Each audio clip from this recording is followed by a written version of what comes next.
Assalamu alaikum.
Assalamu alaikum. Wa alaikum salam. How are you, my brother? I'm doing good, man. Hanging in there. Alhamdulillah. Well, this is good to hear. I was listening to Sister Fitra this morning, and they spent about the last ten minutes or so that I was on before I had to switch over here talking about 150 and And how important it was and sharing the information, um, in the chat of how to contribute, how to reach out to you if they needed more information. Sister Bina was giving them most of that information alhamdulillah. from a question that came up. Right. They had the sister on who's I guess she's the founder of the uh, University of Islam, Claire Muhammad School, Imam W.D. Muhammad High School Alumni Association. Oh, okay. And yeah, they've got some event coming up in July. She was on talking about that, about the needs of the schools. She praised 150 for the years of contributions. At the very end, before I had to switch over here, she was talking about one of the issues that they're running into is accreditation, right? And I guess they've got something that they've started to be able to deal with some of these questions that come up, like when children are applying to universities and stuff like that, for their entire educational background. But the reason she said that has recently become a problem, because it wasn't a problem before, and I know that just from the folks that I know right here in Dallas, Texas, that went to the Clara Muhammad School here, had no problem whatsoever getting into college. They had no problem whatsoever once the school did shut down here of going to the public school system and having all their records transferred into the public school system. They had no issues whatsoever. I mean, Hmm. my oldest son is an example, because when we had to leave Claire Muhammad School for him to go into public schools, man, they wanted to put him a grade ahead because of what he got at Claire Muhammad schools. But Hmm. she said, the problem we have now is the immigrants. Yeah. They come with false credentials Hmm. and getting into colleges and stuff like that with fake transcripts and things of that nature. And that stuff being found out, and now tighter controls coming out of this current administration's education department, so on and so forth.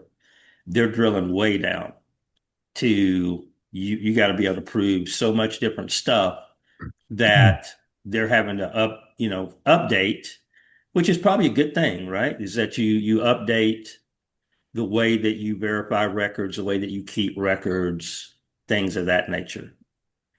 So interesting, because I'd never thought about that. I mean, I know people come here from everywhere in the world, not just the Middle East, but they Hmm. come from Asia and Africa and everywhere else with false credentials. This I know, but Hmm.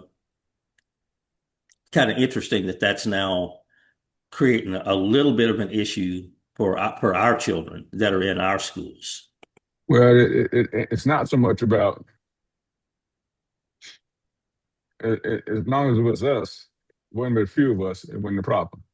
Hmm. And the way I see it, and the way this current environment is,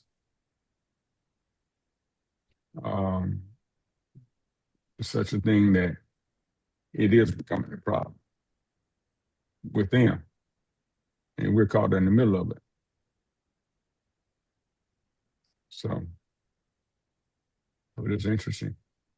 Yeah, yeah, it is. It was interesting for me just to hear it again. Hmm. My children are both, far removed now from that. They're, one's teaching college, the other one's in college. So, that's not something that I spend a lot of time thinking about. But for the people that do have their children in our system, that's definitely something that has to be dealt with. Right, right. Alhamdulillah. Brother Assalamu Rabbi, alaikum, Brother Brother Salam. Rabbani, Sister Khalida, Sister Assalamu alaikum. Varsti, Brother Hassan. Assalamu alaikum to all of you. Hope you're having a wonderful Sunday so far. Wa alaikum salam Walaikum wa rahmatullahi wa assalam. barakatuh. Alhamdulillah. And for those of you who are extending the Eid, Eid Mubarak. Mubarak. Mubarak. Eid Mubarak to you as well. Shukran. So we'll wait a couple more minutes for a couple of other our esteemed board members to join us and get updated. Hopefully Omar is here, can tell us a little bit about how the financial freedom seminars are going, and we'll get some updates on any headway that we're making on credit union front as well. And just life in general. You know, a lot of good conversation yesterday on preparing to make it in the land of plenty. You know, so interesting thoughts shared there. And across the AM 360 landscape this past week, I heard some good stuff. Some interesting conversations. I sent out a question, kind of a statement and a question yesterday. I don't know, a few people read it because I heard back from them by email. And that is this whole thing about what's in your library. What do you read?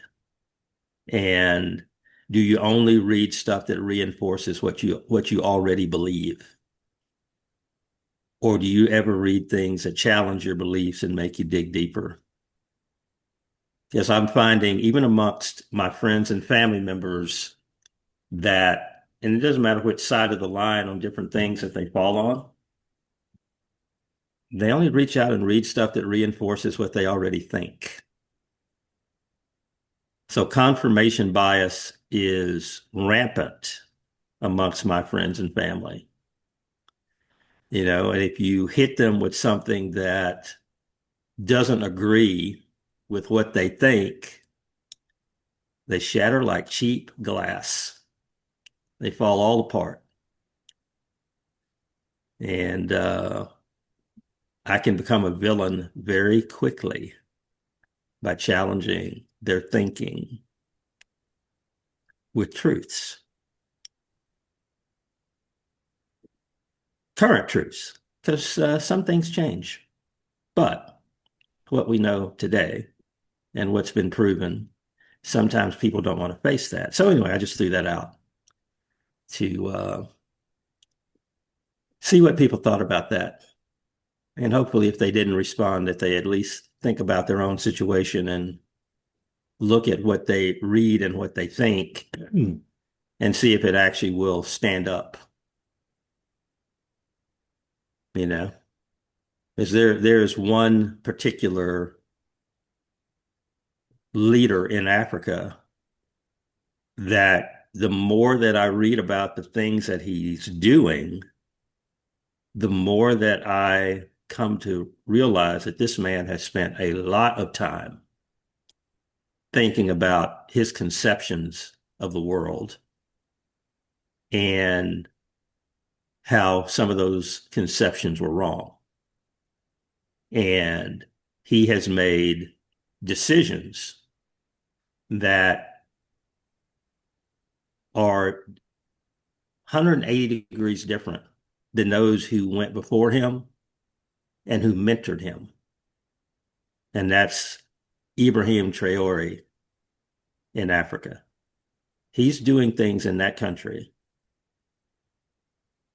that are so different than the leaders who went before him. And even those that he says that he liked, that he enjoyed some of the things that they did. It's just so much deeper. And you can tell that he has really poured himself into deep study. That this isn't, this isn't transitory. It's not performative. He's not doing it for the spotlight. He's not doing it to get people to slap him on the back and agree with him and throw roses at his feet. That he's doing it because he 100% sincerely believes that it's the right thing, even in the face of intense criticism, even within his own country and his neighboring countries. So just a thought on stuff like that, of how we go about doing things, and should we constantly question the things that we do and why we do them, and how do we go about doing that if we decided to do it. So it is 13 after, and if they're coming, they will come. I'm going to ask Imam Adam Bia to open us up this morning.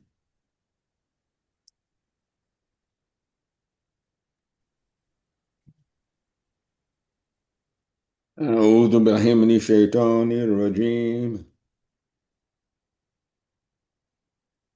بسم الله الرحمن الرحيم الحمد لله رب العالمين الرحمن الرحيم مالك يوم الدين إياك نعبد وإياك نستعين اهدنا الصراط المستقيم صراط الذين أنعمت عليهم غير المغضوب عليهم ولا الضالين آمين. Ameen. Well, again, welcome. And I see Imam Tariq Abdul Mughmin has joined us. Assalamu alaikum, Brother Imam. Wa alaikum assalam. Good to have you here. So Thank you all. I'm gonna open up this morning by saying that one of the things we talked about last week, and I had started doing, was contacting credit unions across the country that might provide an opportunity for us to actually come in and become the operator of those credit unions. And I think I made about 15 calls week before last into credit unions. I did not get a chance to make any more than 5 calls this week. Only got one of those credit unions. One of the bank managers actually called me back this week and told me that they are in negotiations with NCUA to merge with another credit union, potentially, and that was pretty far down the road. So she didn't think that there would be much of an opportunity for us in that situation. And then our NCUA, I don't know, I guess representative, whatever you want to call it, our contact at NCUA sent me a note back on a credit union that I had asked them about. I sent a note into NCUA asking about a particular credit union, and she sent a note back to me saying that particular credit union had been taken and merged into another credit union. That was I can't remember off the top of my head what that name of that credit union was, but it was one that was in Brooklyn, New York, that I looked at and thought it would be a good opportunity for us, but that one's already merged into another credit union. All of their depositors, shareholders, as we call them, found a new home, and so that opportunity is gone. But I'm going to keep digging away at that list, and there should probably be some additions to that list of struggling or small credit unions that we can look at as well. In fact, I should have actually emailed back, thank Michelle, and I guess I did thank her for the information, but I didn't ask her if she had any off the top of her head that we might be able to walk into. I don't know if she'd give me that information, but I think I'm going to ask her anyway. Worst thing can happen is I'm in the same boat that I started in, right?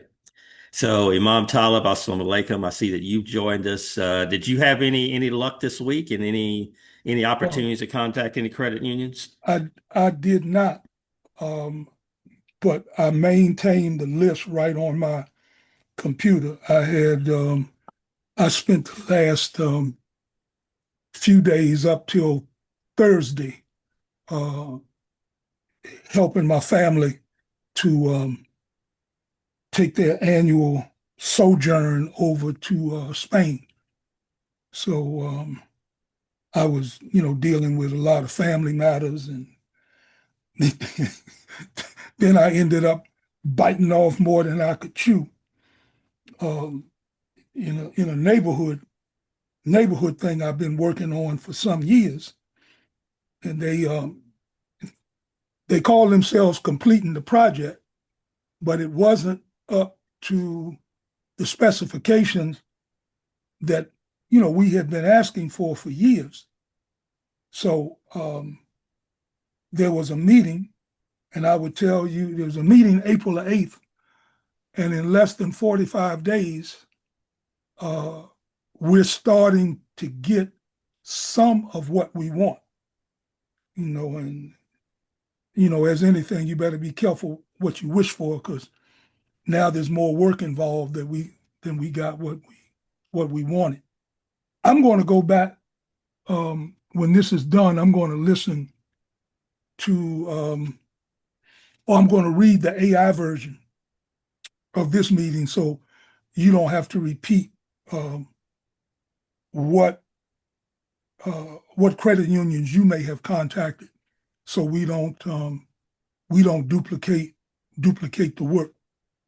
But Okay. I keep that Excel spreadsheet right in front of me. So You know what we should do? I got no excuse. And the What family will be gone for a couple of weeks. we should divide the list, and we could either divide it north, south, or east, west. We can divide it by the Mississippi River, which would put a whole lot of work on your plate if I gave you east of the Mississippi River, I think. The east side is filled. Oh, it's a lot more credit unions, it seems like, in the eastern part of the country than there is farther west. Or we could do the Mason-Dixon line, north, south, work it that way. Let me do this. Let me because I kind of liked the process that I started going through, which was to go like line by line and kind of pluck out those that I thought might be good candidates. And if you remember, last week I discovered that I'm able to highlight, use the highlight on the Excel spreadsheet, and I'm going to create my own key that that will kind of separate them into certain prospects that I see, and I'm going to use a criteria. In fact, I've already started to establish the criteria based on some of the line items, that they show. So I'm looking at membership, potential membership, assets, things of that nature. And, quite frankly, the other measure I'm using is affordability. I mean, what could we reasonably expect when when the dog catches the car? you know like now what you gonna do now? Yeah, exactly. So I don't want to overplay my hand and pick something that is out of our range. I'd like to see us start a process for something that with with some serious effort, more specifically with some serious fundraising, we agree that this is a goal we should be able to reach. And so I do anticipate on having more time through, I don't know, at least through like the first 10 days of June, because my family is gone, and I can kind of pick and choose what I want to do when I want to do it. And there's no more. Can you stop and do this for me? I need you to take care of this for me. I mean, all them little honeydew lists that I get. I don't have to. I won't have that. I won't have those types of interruptions. So I'll give us. I should be able to give us a. Let me see something. Wait a minute. Let me look. Yeah, I should be able to give us some kind of report. Yeah, next Sunday. Or maybe that Sunday. Now let me say the Sunday when right after I do study Alice Long. And I'm gonna have some extra time because I've already got my PowerPoint ready for the presentation on the 14th. So that'll free up some time for me as well. So Okay. That's fair enough. So we're talking about a report from you sometime in mid-July.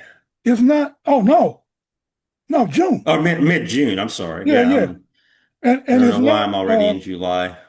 and I'm saying that because I need to see what next week is going to bring me because I got a mechanic coming in and there's a couple other projects that I'm working on responding to, and I've got my it'll be the first of the month next week, and I've got my 92-year-old woman that I have financial power of attorney over, and I'm going to so I need to take care of some of her business. Plus, I'm trying to move her out of where she is back into DC. So I got enough stuff. But I was thinking about something this morning, and I hope you all can appreciate this. Some of what may appear to be,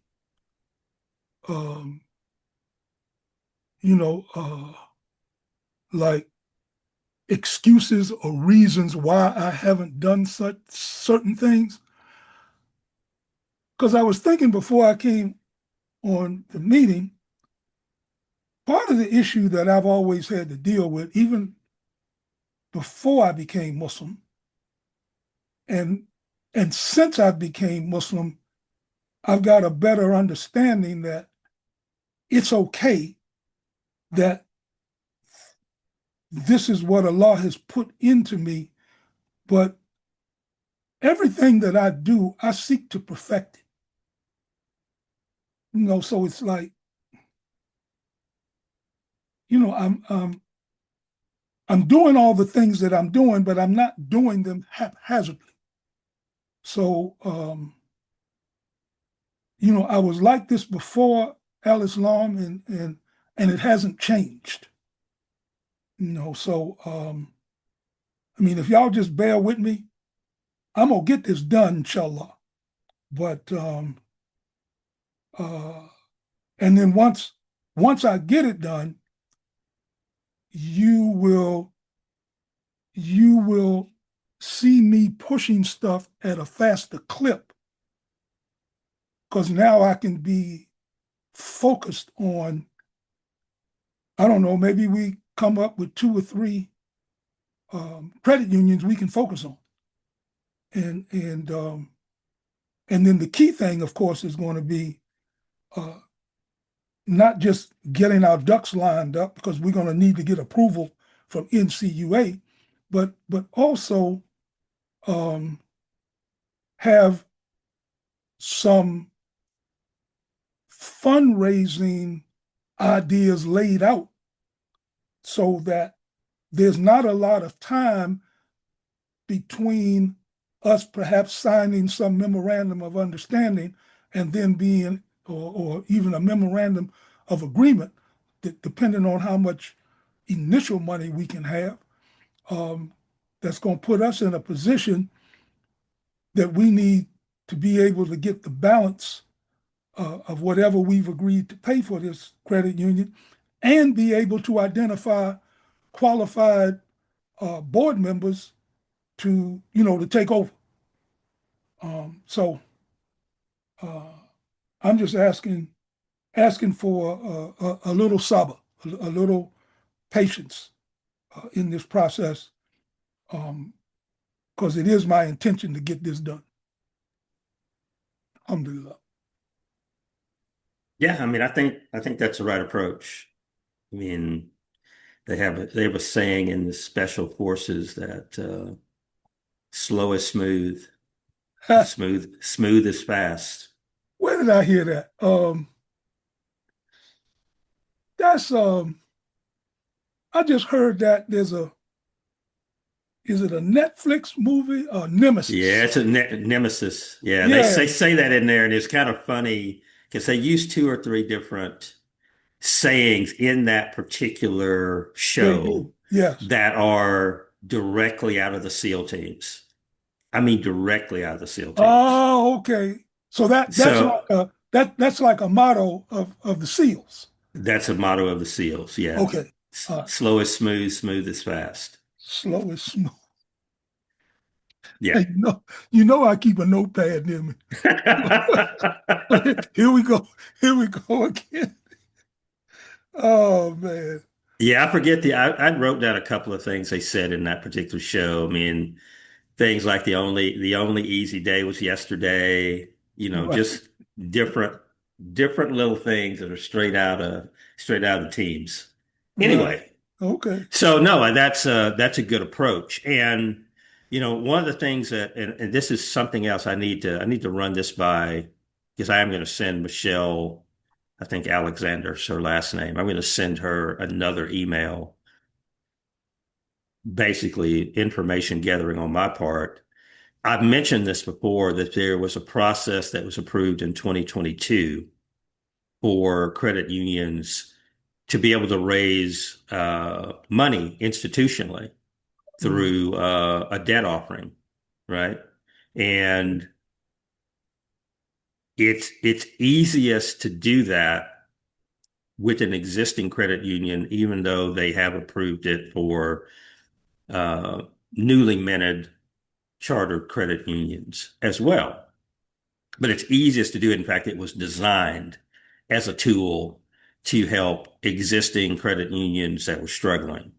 To the best of my knowledge, and I've only asked 1 or 2 people in the credit union industry about it. In both cases, I was talking to somebody that's in a credit union that's pretty large and has no problems whatsoever. So not a lot of feedback. Acknowledge that they know about it. They'd read the information that came out, but they hadn't used it themselves. So, Okay. but I was thinking that the existing credit union, a small one, thinking about our immediate community and the ability of our immediate community and ourselves coming out of our own pockets to be able to adequately fund the needs that we would have even taking over a credit union, that being able to tap monies that are out there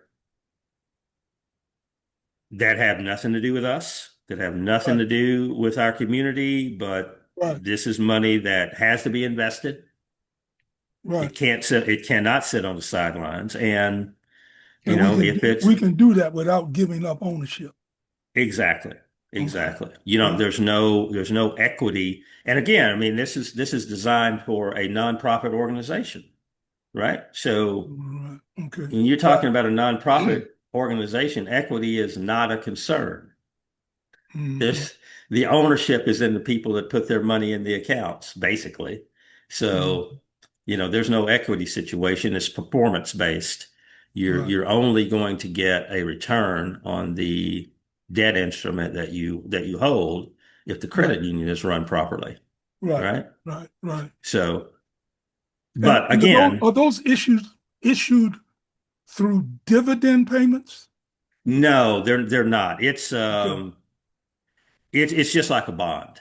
So it's just like getting a treasury bond. The only difference being is that it's a performance of the financial institution as opposed to the government. And there's usually a fairly low uh, coupon rate on that, interest Hmm. rate, Hmm. maybe 3%, 4%, Okay.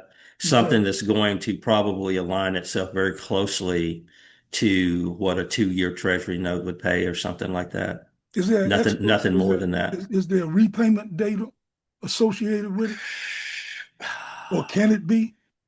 I think there can be, and again, man, that's a legal question, and I don't know Right. No, I understand. how it's been hammered out over the last 4 years Right. as to the length of the note. I would, if it's me and I'm the person in the credit union that's issuing the note, my credit union is issuing it. Hmm. I want it to be a fairly long-term note. Right. Well, yeah, of course. You Yeah. know, I Right. don't want to pay you back real fast. Right. So No, I understand. Okay. I would rather you clip coupons for the next 30 years, Hmm. right? And then however that works itself out over that period of time that So yeah. I think we talked briefly mentioned this before, that there's some type of remuneration by giving them a share deposit Hmm. equivalent in the Hmm. credit union. So you're not actually writing them a check, so to speak. I don't know. Again, that's a legal question for some very smart attorneys to Right. No, I determine understand. exactly how that goes. Okay. All right. I mean, well, that's, I mean, the thing that kind of perked my ears up is that it's it's a way to raise money, and it puts us in a position where we we're going to want to see this institution be solvent. Because I'm just thinking, I have an account at what I consider to be a small bank. They only have one location here in DC. I have been with them since maybe 2002, 2003. And it was only recently, less than 5 years ago, that they merged with another small institution out of California. Um, and just recently, I would tell you, like in the last, I don't even think it's been 6 months yet, they just got Zelle. They just started, they just got credit cards, Visa cards issued, with their name. I'm saying all that to say that that small institution, which is run much like a credit union, I would expect, or at least it feels that way to me. Their focus is on they have a lot of nonprofits. They lend money to developers for affordable housing bills in the area. And I mean, as far as I know, they're quite solvent. And I joined them, like I said, in 2002. I believe they may have opened in maybe 1999, 2000. So I mean, they're still out there, and doing. I mean, as far as I know, they're doing well. And I kind of use them as an example. The only thing I don't like, and this I would imagine is going to be cautionary for us,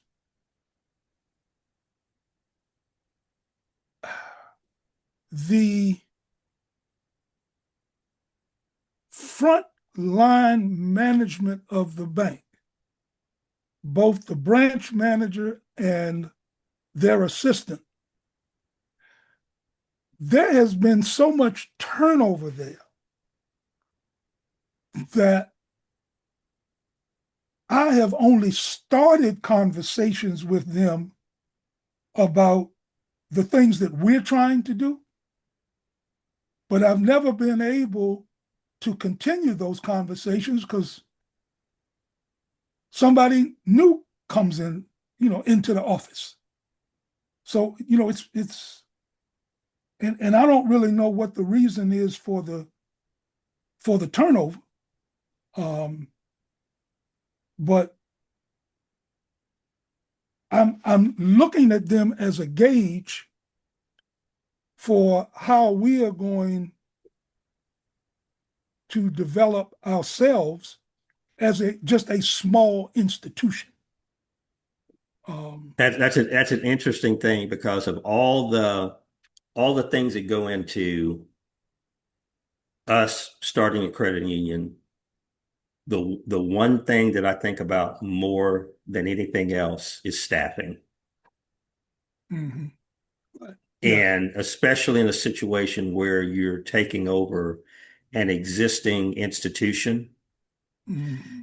it's your relationship with that current staff. What kind of relationship will you be able to build with that current staff? Basically, starting with, do those people want to still be there and work for you? Mm-hmm. And number two is if they want to stay there and work for you, do you actually want them to be there working for you, right? Right. And what are the alternatives if either one of those situations is a negative? Mm-hmm. Hiring is the absolute most, well, I'll say that capital is number one in any business. Number two is personnel, people that you work with who become your partners on a day-to-day basis. Yes, sir. No matter what their role, from the janitor all the way up to your chief financial officer, your in-house attorney, all that stuff. Mm-hmm. Choosing the right people for all of those jobs is the second most important thing that you do in a business. I couldn't agree more. And my dream would be that you take over an institution and they have the most lovely people that you've ever met in your life. Yeah, right. I'm just dreaming. Yeah, you are. and they all want to throw their loving arms around us and say, we will work for you. Tell us what to do. Let's get this going. Let's make this a success. Right. That's what I want. Well, The bad thing is they all walk out and hand you the keys. And you don't even know how to get the register open. Every now and then, and my wife and I talk about this often, of those employees that we have that we've had in my case, like 50 plus years. As a couple, I mean, we looking at maybe 45 years. We're constantly remembering people who we modeled everyone else with. If you didn't reach those employee standards, you may have had some good qualities, but there were some employees that we had, they were perfect for their jobs. And it's rare, but when you find them, you want to do everything you can, to support them and their growth. So, but you're right, it is going to be super difficult, but I know one thing that changed for us I believe for the better was our business established policies and procedures. So we had an employee manual that kind of spelled out for them expectations. It even included the things that they could do as employees whenever we were to do their quarterly, semi-annual reviews or annual reviews. And the criteria in which we used in order to be able to determine, whether or not you could move up to that next level or to, essentially get a raise. So, we're going to need that. There's a reason why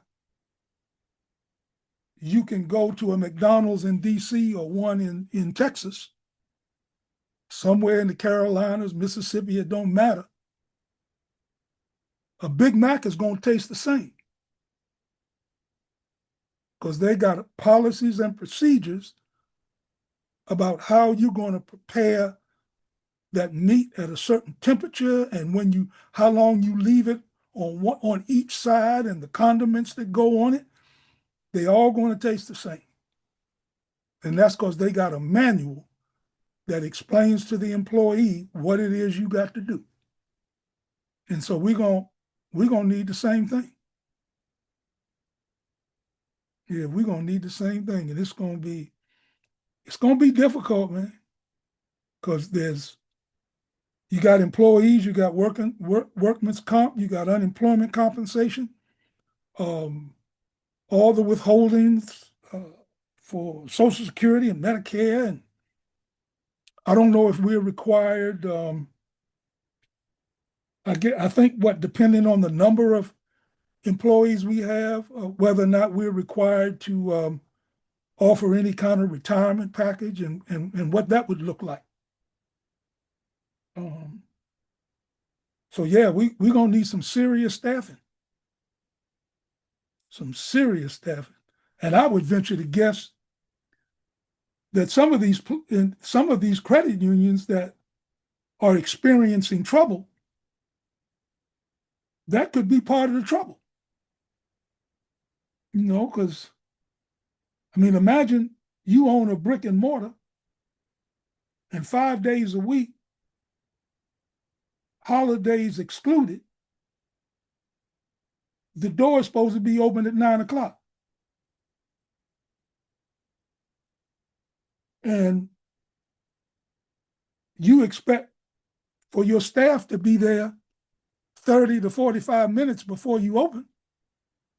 But here it is 9:03, and there's 3 people standing at the door and it ain't open.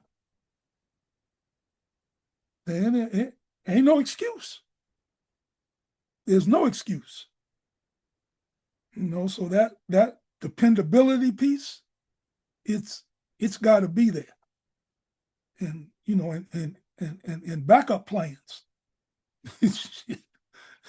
And you're right. And there's going to have to be somebody in there, and I'm assuming it's going to be the manager, that if that manager needs to step up because the teller took sick or the teller didn't come in, you got to be ready to step up to the plate. Somebody needs to know how to open that register. Yeah, everybody needs to be able to know how to open the store. Yeah. Basically, that's the way when I started working in businesses for other people in a small town where you didn't have expansive, workforce or whatever. Everybody had to be able to. You basically need to be able to do everything. Man, let me tell you, I am not ashamed to tell you that I have been everything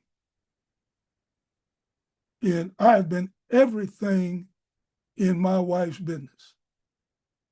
In fact, one of the reasons why they are over in Spain and I'm still here is so that I can fill orders and ship them out to people on time. I've been the receptionist. I've been the cleaner. Not only do I have to go get the paper towels and the toilet paper, I got to go clean the bathroom sometime. Clean the shampoo bowls. I mean, wipe down, sweep, and take care of the landscaping outside. I mean, there were times we had people to do all of those things. But when they were absent, I mean, you in Texas, y'all don't get much snow. But up here, when it snows, somebody's got to go clean the walk-off. And it ain't just the walk coming up to the door so you can get into the business. I got to clean the sidewalk off where you're going to be walking from your car in order to come to my business. So wherever we located with this credit union, if it's a place that's going to see 4 seasons, somebody got to be there to get the leaves out that blow in the door into the foyer, shovel the snow, make sure it's salt. I mean, it's going to be work. It is going to be work. You ain't going to just go in there and turn a key. And then all of a sudden you look up and 4 or 5 years down the road, everybody's driving Cadillacs and Eldorados. That's not, man, it's going to be a while. We got to put the work in. We doing the groundwork now. But if you think this is hard, you wait till we get to that point where there's going to be a whole lot expected from each one of us. Yep, so it's coming. It's coming. That's what we're working towards. I ain't never been with a group of people that they running towards hard work. Oh man. I have been shepherded toward hard work before. Oh man. Yeah. I mean, yeah, man. You just wake up in the morning and say, love work. Got anything you want me to do? Oh man. All right. Anyway, So there's a couple of things. Assalamu alaikum, Sister Varsity. Yeah, Sister Varsity has to leave here in a few minutes, I believe. Yeah, I want to So, acknowledge you. and as I was talking about that particular avenue of raising funds, I did put that. It's in the chat for those that want to. Luce Gorman. Yeah, which is Okay. a Washington D.C. law firm. Oh, really? By the way, yeah. But it was, it's based on that opinion of how credit unions can raise money, this being an additional debt, source, right? Subordinated debt offering type of thing. So anybody that wants to get into the weeds and read all of that and determine how much of it you understand, because I do this is me personally. I think this will be one of our major tools if it's still in effect and we can use it because of the amount of money that just sits there in capital markets looking for a place to lay its head. Doing something like this would be one of the avenues for raising some of the money that we'll need to fund the credit union operation. Man, if you Because want Question. there's billions of dollars out there as we speak that don't have a home. And I've got these a get question. go ahead. When you get a chance, No, go right ahead. Okay. Go ahead now. Now's I, good. I need to know one particular thing. Okay. I need to know uh, does anyone know anything about the U.S. Department of Treasury alien property custodian? So it depends on the definition of alien, right? And just off the top of my head, an Mhm. alien is someone who's not a citizen of the United States of America. Okay? Either you're a legal alien or you are an illegal Now alien. We used to use that I language. have I have a client Hmm. who's an American citizen Okay. that sent me a package. It was just a letter. There was no package in it, but I think he didn't put the package in it. It says, please forward the promissory note package to the U.S. Department of Treasury in the enclosed envelope. I cannot say how long it will take for the department to complete or process the package. My research tells me 6 months or less. However, I just learned that the department just contracted with the Bank of Mellon of New York. This bank has 10,000 employees, and this bank is to assist the Department of the Treasury. And that's all the information that he sent me. And I have to, and I've been trying. I tried to call this weekend to find out. I said, look, man, I mean, I'm an architect. I'm not a financial guru, and I have no idea about alien property custodian. And all I do is generate a contract to do a project. And I got the information from the client or what that client needs, and I can calculate the contract based upon architecture and engineering and construction management activities. I don't have anything to do with how you get your money, and I don't want to know, and I don't want to care. So this is just something I wanted to probably share with you all to see if you know anything about this U.S. Department of Treasury alien property custodian, well, custodianship or custodian. You know. So well, I'll it let you doesn't. all have. And this was a recent letter you got? Yeah. I have. It's one of the brothers who is in the leadership of the community getting money for a masjid to be designed. You know. So I don't know Because, what that is. well, So alien, this yeah, particular individual that you're dealing with doesn't is not financially conversant. In other words, they don't know the rules of transferring financial property from country to country and the channels that you have to go through for verification of that particular Now document or those funds or whatever. he's in our community. He's in our community. I He's an understand, but imam. the money that he's talking about is not United Yes. States money, Okay. right? That money was not created in the United States of America.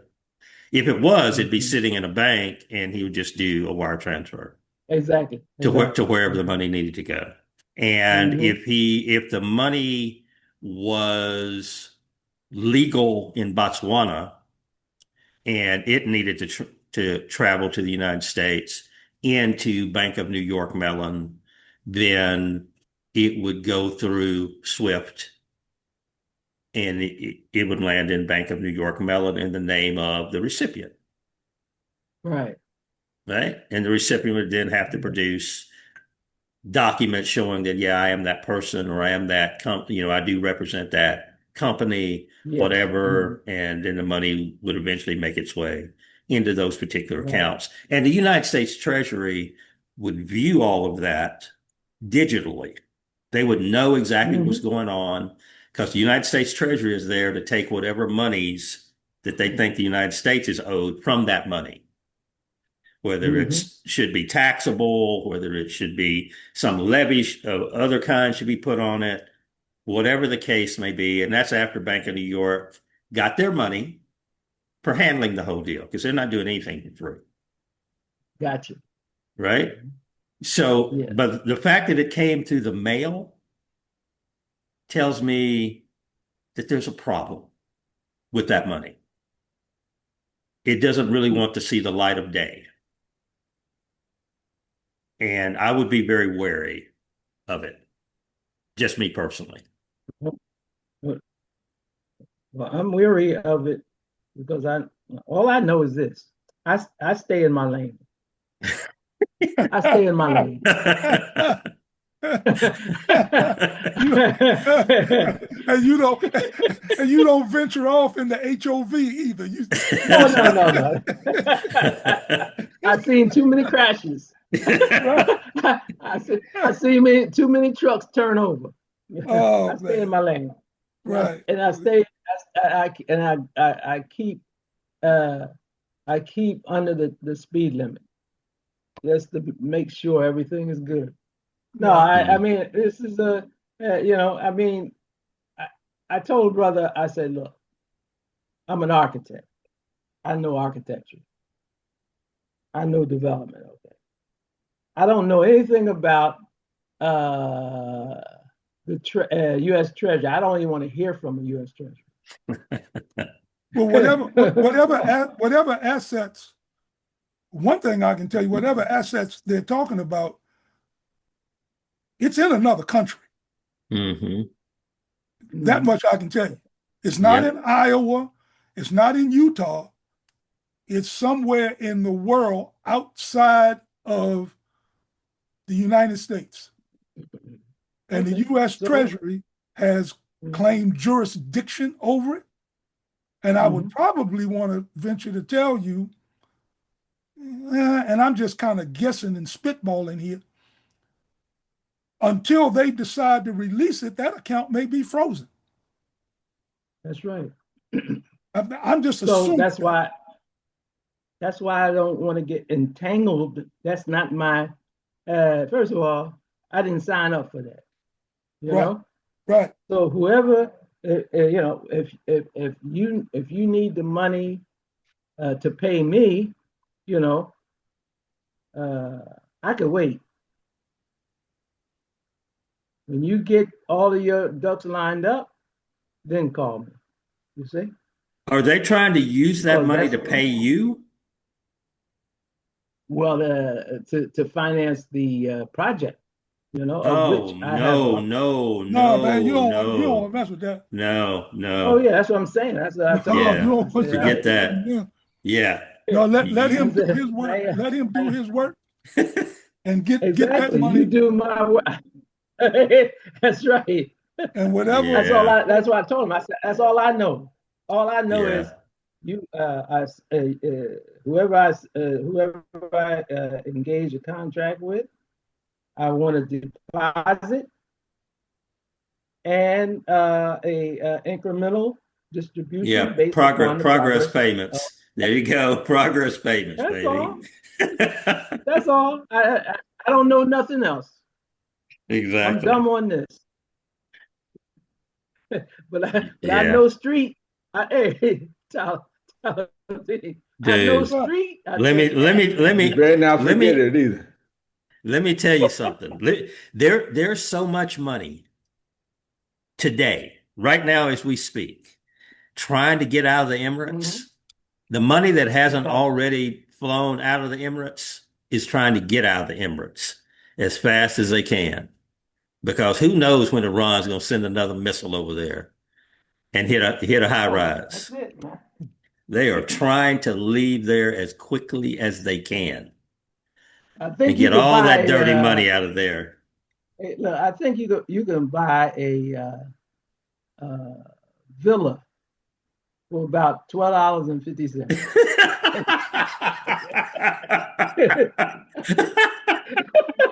$12. And look, You and buy. they'll pay the closing cost. That's right. They'll take your ticket. They'll send you this ticket to get there. Round trip. Hey, tie that deal down because I don't think it's gonna be too long before that happens, man. You know. Oh, I know. I Look, know. I I've never seen. I mean, this sounds like something you get caught up when you were 15 or 16. Know the Tyler?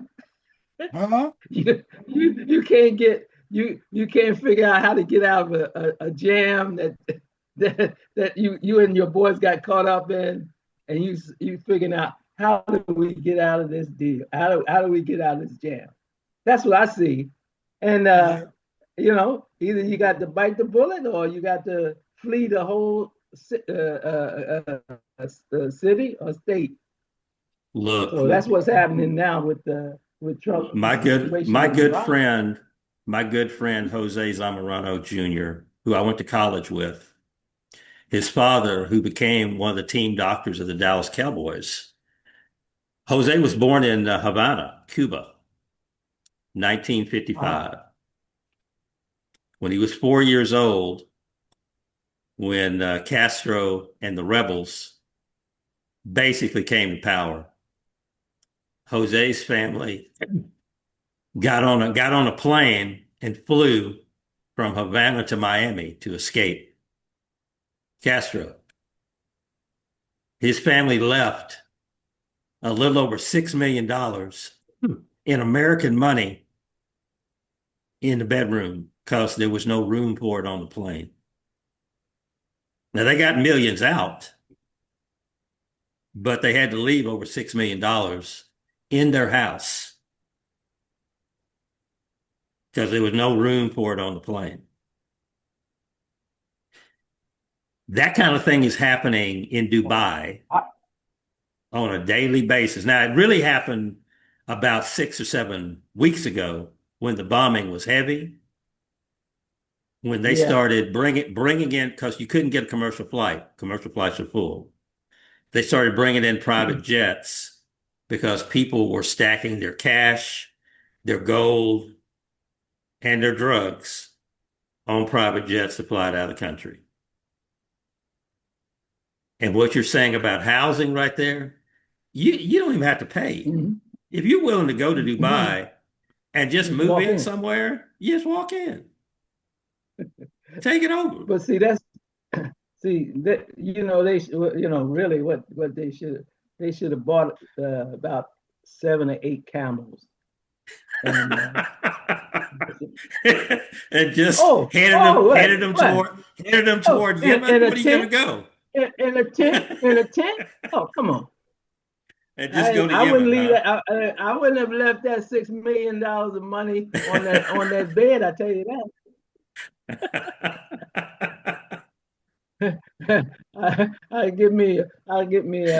I look just like a camel herder, brother. And set up my tent.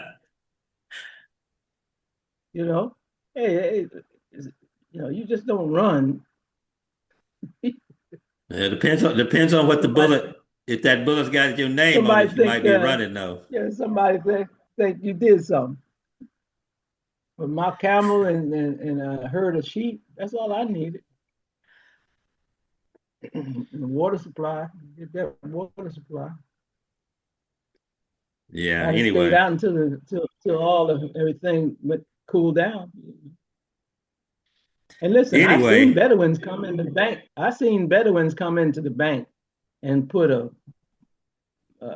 bag load of money on the counter, you know, hmm and you wouldn't even you couldn't imagine how that man looked. Okay, Oh, I can if you imagine. saw him, you saw him on the street, you wanted to give him some charity. I know, I totally get that. Because I've seen people, in fact, an African American man I knew here in Dallas. I'm telling you, you want to buy him a meal, and Yeah. take him to your doctor so he can get his heart checked and everything else because he looked like he's about to drop. And that man And then reached somebody down tries his boot, pull and out $50,000. and you say, if somebody, while you leading your camels uh, down the road, somebody start speaking to you in Arabic. There's different types of Arabic, and Right. you just shake your head and say, "I can't speak." Tell me.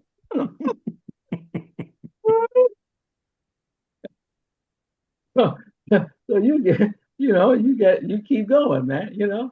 But that's, this is the life now. And then I don't know, in Israel, boy, I tell you, they they bit off too much that they can't chew. Yeah, it's an interesting situation there, but anyway, Yeah. Anyway, that's we have an opportunity. I mean, it's just more opportunities for us if we get our acts right, together exactly. here in the United States of America to properly assume that position that Imam W.D. Muhammad basically outlined for us to be the leaders of the Islamic world, Yes, right. right? With the language that he gave us, the insights that he's given us about Islam and Christianity and basically everything else across the board, you to take that true leadership position, it's open. The door is open for that because the Islamic world is once again floundering. It's not because there's a lack of good people. There's a lack of leadership. Yeah, they're too much, and most of them are too much involved with ritualism and not thinking out the rational uh, applications. Right. That's all. I agree. But I mean, we are sitting on our hands. Not everybody, but I'm just talking about as a body. I mean, as to the place that we should be. And I mean, the brightest light can shine on me because I'm not doing probably everything that I need to do. But the opportunity, the opportunity exists for us to step up in a lot of different areas and provide proper leadership and guidance for a large group of people. It's just there. I don't know what we're going to do, but the opportunity is there.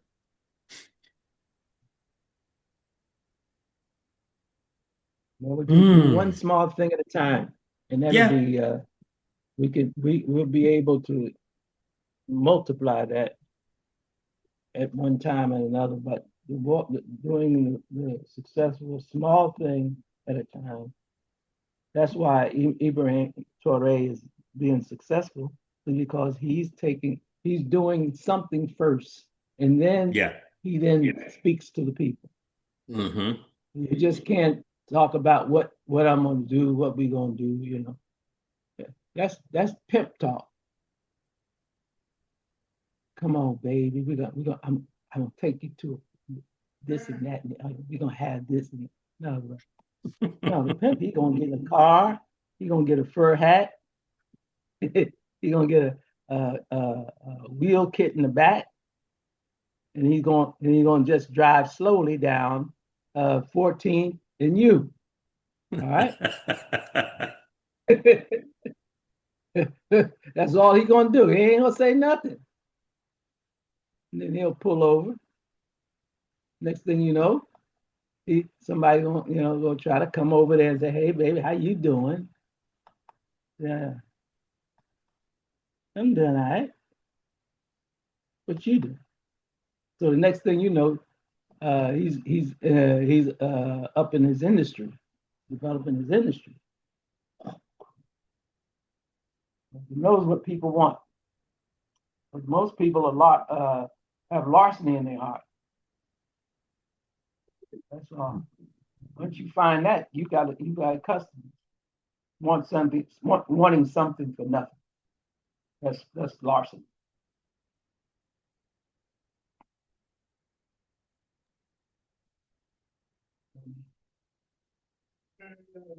Yeah, I was on Facebook, what I occasionally do, and so to put a post up on Facebook about the, this policewoman that assaults this African American, just beat him bad, right?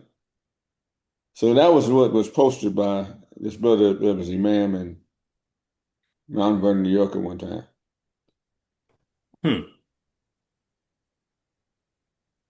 So by the time I got there, it devolved into a Muslim brother talking about imams,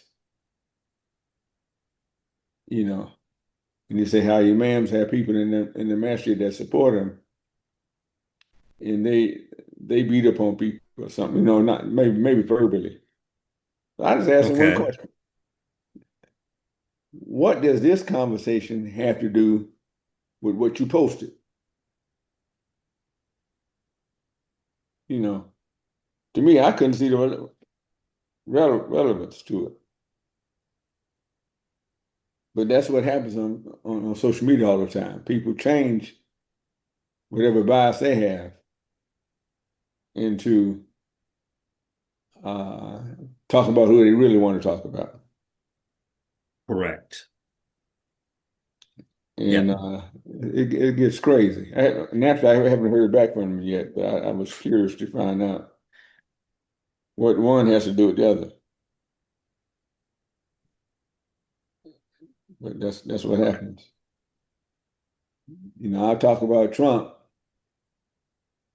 and then here comes a Muslim talking about me,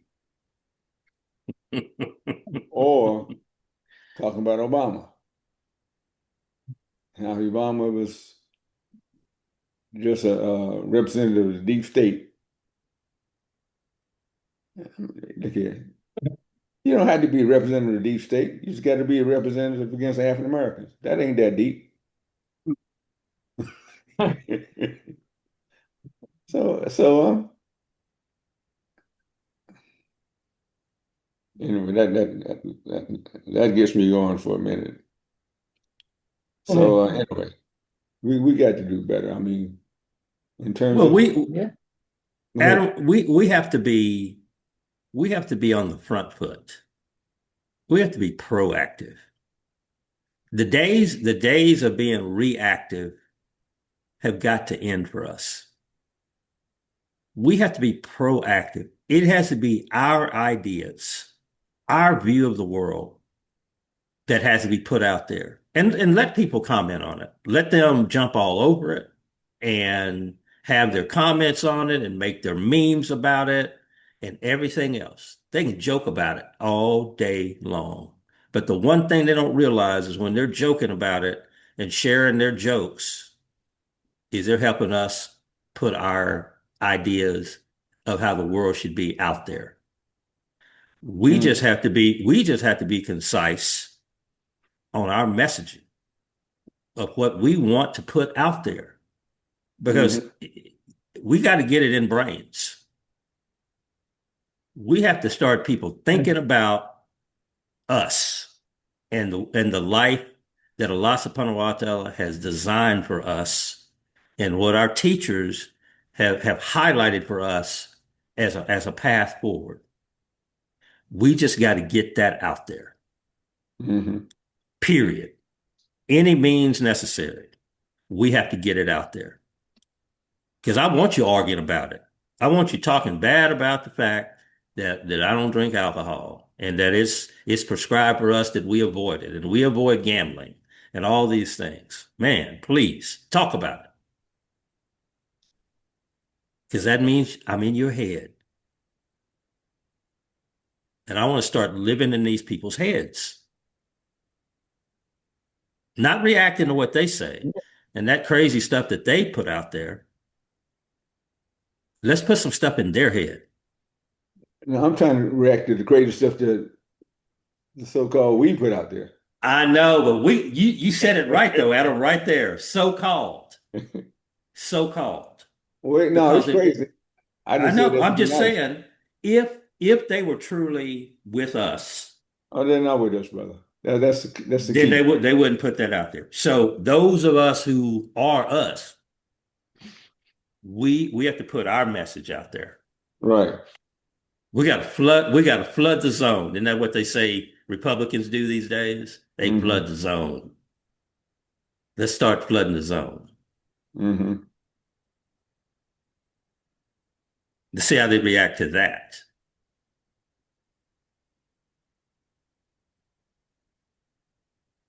And just stop reacting to all the crazy stuff that they do. Or if we are going to react, the reaction is not personal. We just put the message out there. I know. Respond with the message. Yeah. And I'm, it may be non sequitur. They may be talking about one thing. My response is what I want to put out there today. It mhm. had nothing to do with what they put out there. It may be an ayat from, it just may be the ayat that's on my mind today.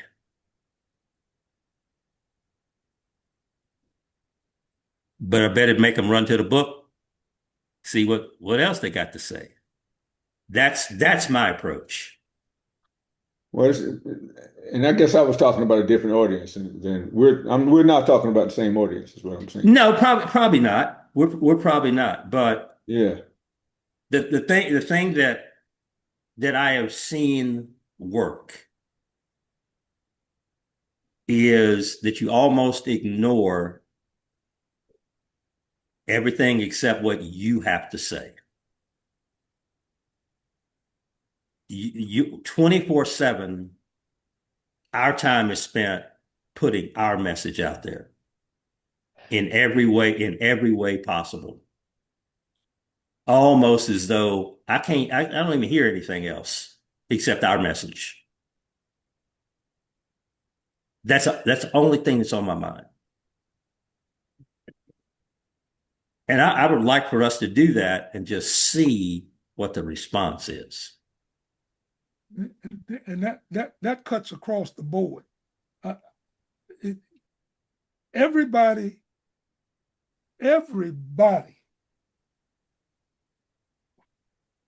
wants attention. Everybody wants to be relevant. Everybody wants to be heard. I mean, that's and but if you go in,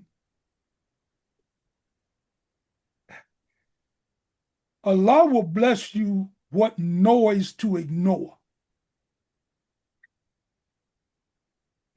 Because it's too much. It can be overwhelming. And there are little things that we could do that make people think. Like in this area,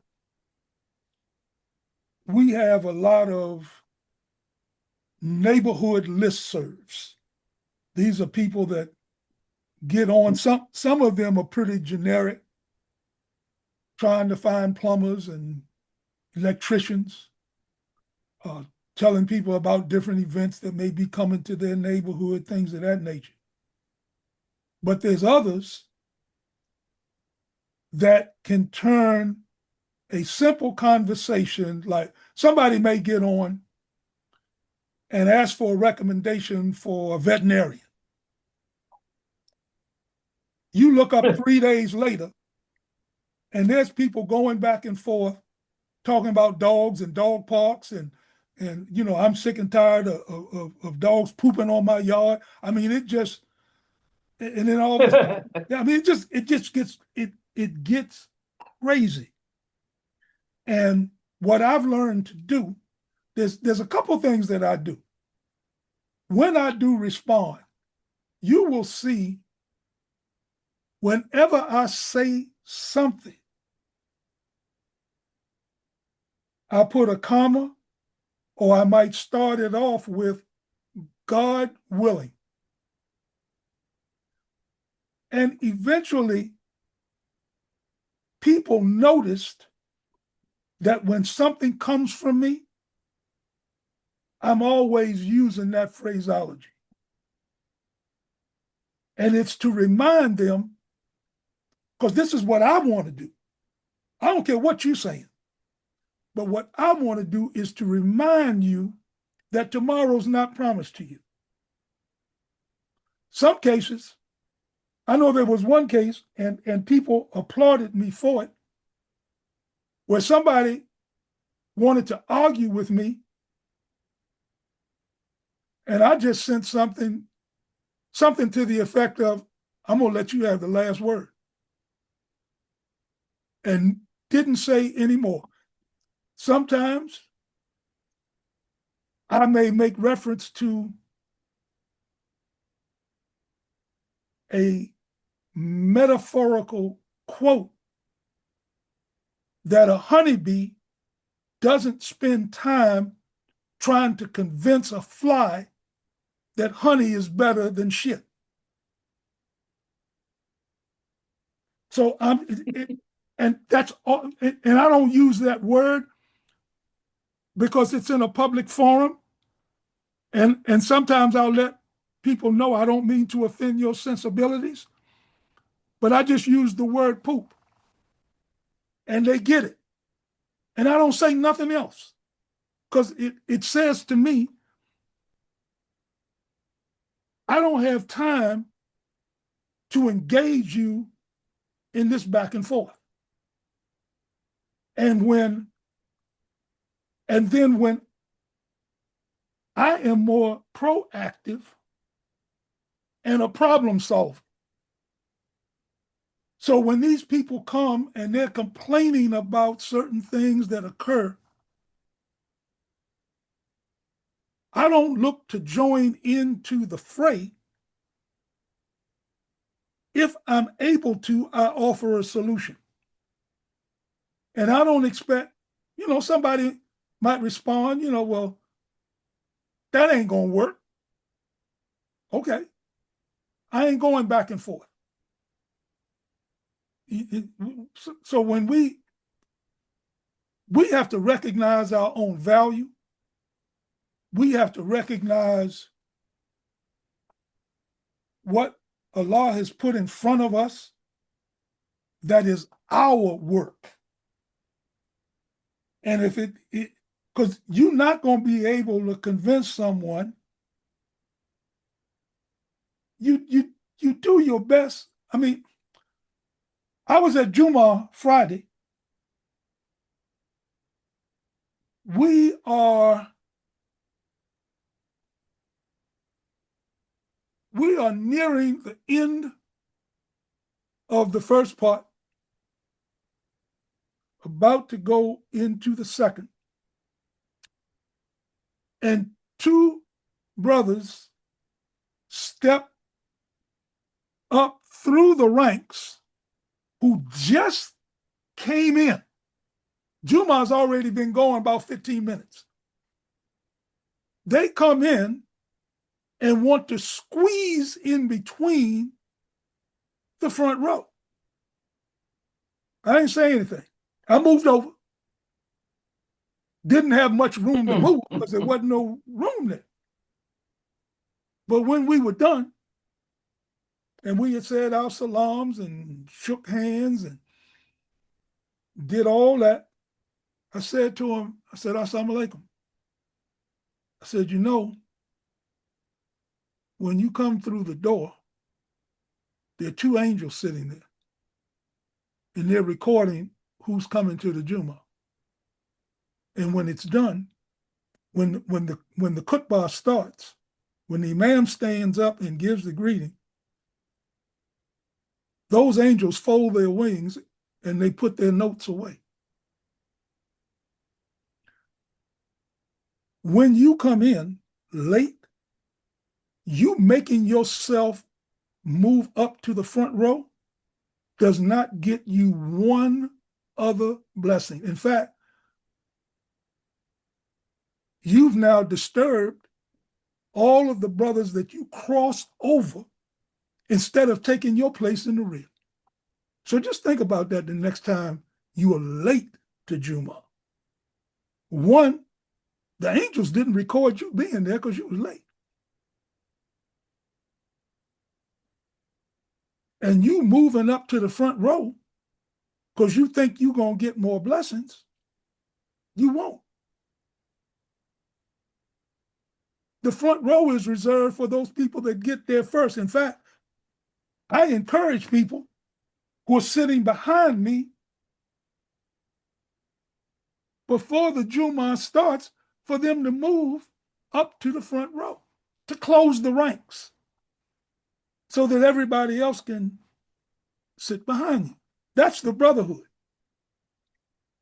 There's a protocol that takes place, and you trying to break that protocol, like brothers that come in late, khutbah is going, and they stand up somewhere on the second, third row, and they make 2 rakahs. For what? You might as well just come in and shout and scream, sing a song, because you're disturbing the community. Well, brother, you know, there's a hadith where the Prophet asked, you know, during the khutbah, yeah, he did. But there's also another hadith where he instructed the person to go to the rear, go to the back of the line and make your 2 rakahs so that you don't disturb people in front of you. Now, he ain't say this, but Mr. Johnny come lately. But Tyler, Yeah. I'm agreeing with you 1,000%, brother. But why should we need a revelation from Allah? You know what I'm saying? I mean, yeah. I mean, just in the fact if you go up there to get your blessings and you push them out of the way, you're depriving them of their blessings. You know what I mean? Right. So, I mean, just common sense stuff to me, common courtesy. I understand. Humanity, human things should override. Right. That's right. I agree. You know, saying, and that's the problem. When we're, as Edward said, we represent our dean to the best. Right. And that alone should make people observe. But when they got to look, when they got to crawl over and look over all these other so-called Muslims doing all this bad stuff, right? Well, that requires a little FOI. Hey, well, maybe that's what take the brother, a little FOI. Maybe that's what the brother was talking about when he posted that video of that policewoman whooping that brother's ass. Maybe he was in there with the FYI. He saw somebody get beat up. I don't know. Oh man. That's all. Look here, I'm only have to do it one time. Yeah, I'm happy to jump, man. Tomorrow's my birthday. My sister's coming to town. She's coming. I gotta go beat her. Happy birthday. Thank you, brother. Happy birthday, man. Happy birthday. We'll feed you officially tomorrow, but yes, brother. Wonderful. Alhamdulillah. And they said someone I saw 75. Yeah, I was born. You're 75 years old. No, that means I was born in 75.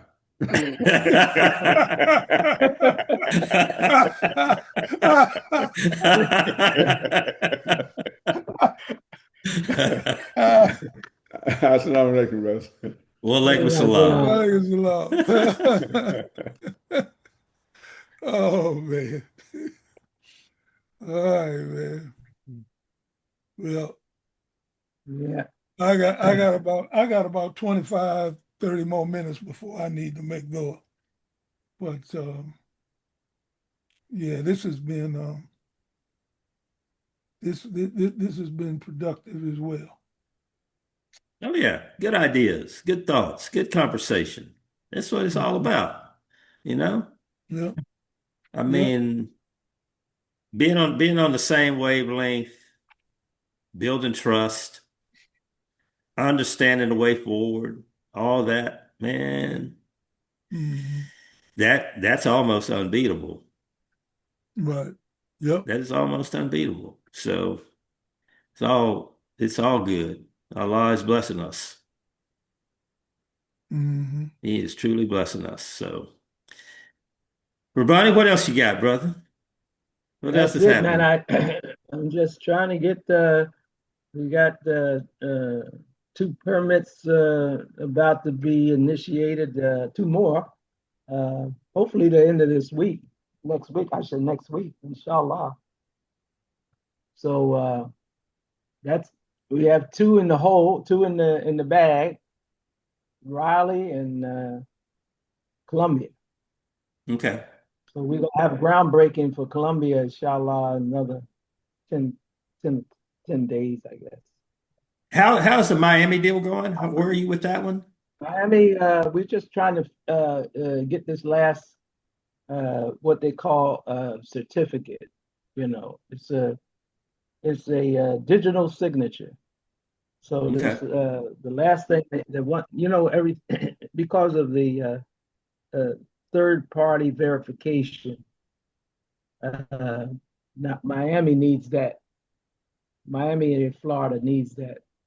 And so we have to have, so I've been trying to get all the documents together to get the digital signature and the certificate for the company. Okay. As far as the architectural work and the engineering, we've completed all that. It's just a matter now of stamping the drawings with this third party digital signature. Because a lot of people like you, we just mentioned about the people who are not, who have all kind of credentials that are not validated, So they've been doing that because they lost that big building with all those people killed a couple of years ago, and I'm sure they Mm-hmm. have lawsuits of the yin yang. Mm-hmm. So they're having a third party verification of the companies. All right, so I should have that done this week. And the other thing is the cemetery in Charlotte. Right. We had the last review this week, and we should be able to access the permit by next week sometime. Okay. Now that And then, particular, how close is that cemetery to Masjid Al-Shahid? I would say about 250 feet, 300 feet. Okay, it's on their property basically. Yes, yes, yes. Okay. Okay. Hmm. I know they're excited about that. Oh yeah. But like I said, they don't understand. Most of the believers don't understand the process of having to get a building permit in on a sophisticated city like Charlotte. Mm-hmm. So, because they think you could just go out in the woods and start digging, and put something in. You can't do that. Okay. You got environmental situations. You got all kind of things that you have to meet the challenge. And then you have people who don't want to see you have nothing. All right. Right, right. So, but it will wear the ordinary person down. It's been about almost 5 years, man. We've been working on that. with no money yet. And most of that is out of our pockets, you know what I mean? So So my understanding, just from talking to Sister Kalita, is that they had raised a certain amount of money, but was that for a different building project that no, they had no, raised that money? that's no. They this is for design and engineering. This is something that had to happen before raising anything. You know, Okay. you had to Okay. have some kind of what is it that you be raising for? Okay, so you got to have that Okay. done so the people will know that this is this is cooking in the kitchen. You know, so Hmm. but it takes time to do cook certain meals, you know. So, That is true. but our people are not. So we just you just have to have patience, not only with the Hmm. people but with the government. So, but inshallah, alhamdulillah, we've completed all of the ask from the city. So hopefully this weekend we could get the permit this week. Sounds good, my So brother. that's one, two, three, four. And the one in Statesville, I just talked about this information concerning Treasury Department. So, but that's like I said, they have to work that out because I'm not that's above my pay grade. So my final question for you this morning is this. You got all these different projects going on, and I know Uh-huh. that you still are in the Black Seed, working with the Black Seed oil, Oh and you've yeah, got yes, we are. all your stuff that you have going on in Ethiopia. Your Yes. staff, do you still have all those young people kind of out there touching things that Yeah, you're involved in? I've got a good staff that I pay, and uh, and they're loyal. You know, they're loyal, and they're knowledgeable.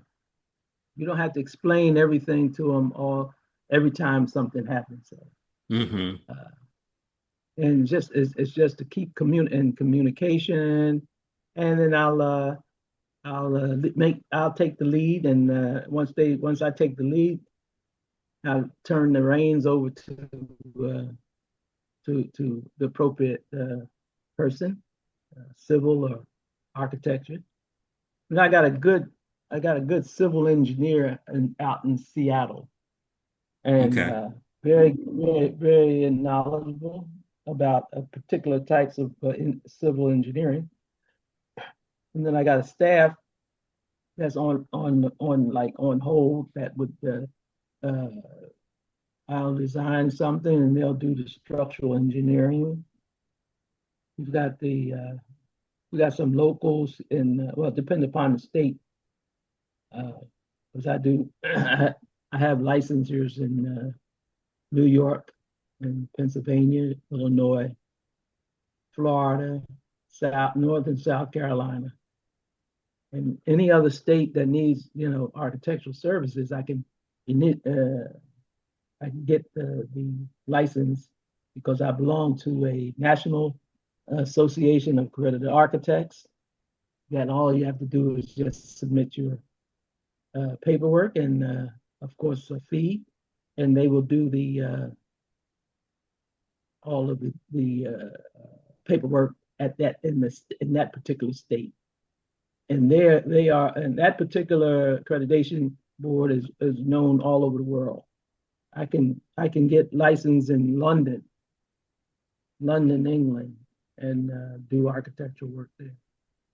Okay. All right. This is good. So while you're talking, I'm thinking, so maybe 2 years from now, I got an idea. We might we might Okay. have to might have to flesh out so in the western part of the United States. Anyway, See all those maintenance buildings for the Black Hawk helicopters and other military facilities over in Saudi Arabia. I was Mm-hmm. involved with, I have experience on that. Hospitals. I designed one hospital that's 200 some beds.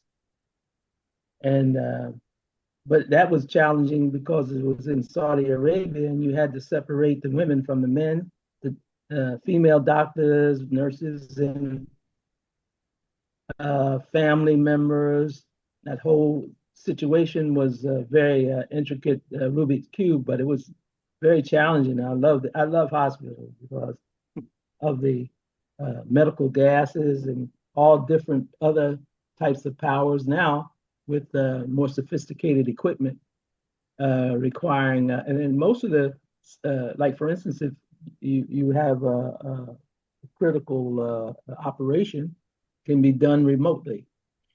And you got robots now that can Oh, I actually do know. some operations. So all of these things have to be coordinated and designed in the system in the plans for a modern day hospital. You know, so then you got traffic, you got emergency, you got parking, you got overnight, you got visitors, you got the morgue, and that has to be separated from the public's viewpoint when you're taking bodies down. You have to have a whole different system. You know, somebody passes in OR and pediatrics. You gotta make sure that when you get the body, you take it in a separated, isolated elevator and Mm-hmm. location for a the for the medical examiner to get the body and go, and then you have a morgue and you have a waiting room for the family. You got all these different kinds of sensitivities, you know, that you have to handle. Then you've got people waiting room, and you have people coming in. You got the administration. So I developed the whole system of developing the administration separate from the whole hospitalization type situation. And then you got the different, you got OR, you got pediatrics, you got women, women, and then you got to develop a system where you have people going into areas where it's all women. So you have that challenge. And then you've got, uh, you know, pediatrics, you know, children and the recovery. You've got labs that you have to deal with, you know, and you have medical gases and liquids that you have to have supplied in OR and wash areas. You have to have the separation of the uh, clean and dirty uh, uh, uh, utensils and clothing, and you have to have a system of cleaning that hospital that has to have areas where you have uh, like needles that are what we call hazardous material has to Mm-hmm. be separated. Airflow, uh, you don't want to mix certain kind of, you know, your HVAC has to be separated in the way where you get fresh air and exhaust, and you have to, even when with your exhaust supply and return, that has to be filtered, you know. So it's, you know, I enjoy. You know, I mean, you get one of these chances once in a lifetime to do a hospital or airport, you know. It's and if you and you meet that challenge, oh man, come on. And then the new town near Masjid Kuba in Medina, I worked on that for 3 or 4 years, you know. It wasn't 4 years. I think it was 2.5, almost three. With Turkish, we had a separate architectural contract, and you got the Turkish construction company, Kutaşa and Inca. Those were the two construction companies building like 2,000 villas, roads, infrastructure. And it was good. It was nice, man, in Medina. And we had good fun.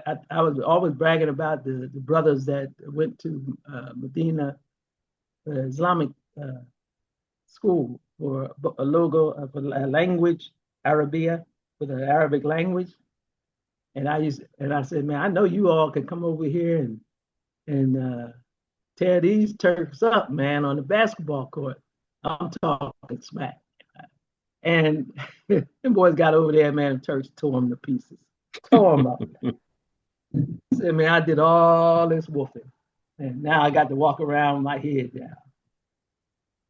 You know, I said, man, you know, you Negroes are supposed to be from New York and Philly, you know, and you come over here with your thobes and think you could play ball. Man, the Turks tore them up, man. That's all I heard from them. What they said, what happened to your boys? I said, well, I had to hang up my my gym shoes. I said, they didn't have me, you know. I said, okay. But those are the kinds of experiences in terms of the opportunities I had that give you the stamina to take on these people at the various cities that they have projects. The projects is not $2-3 million. That's it, and I mean in our community. So when it comes to, but they're more impactful and more having notice to the whole world if we get these projects completed. You have the opportunity and wherewithal to do it. Just be patient and persevere. That's all. And it ain't gonna come overnight. You have to that struggle. So now that's four. So we got one just needing to get their financing together in Statesville. We did the preliminary design for it. So. And then that's about it right now. That's a handful. That's a handful right there. That's good. So, folks, I'm going to have to escape, get out of here. So I'm going to ask Imam Talib to close us out if he's willing to do that, and we can get on with this beautiful Sunday.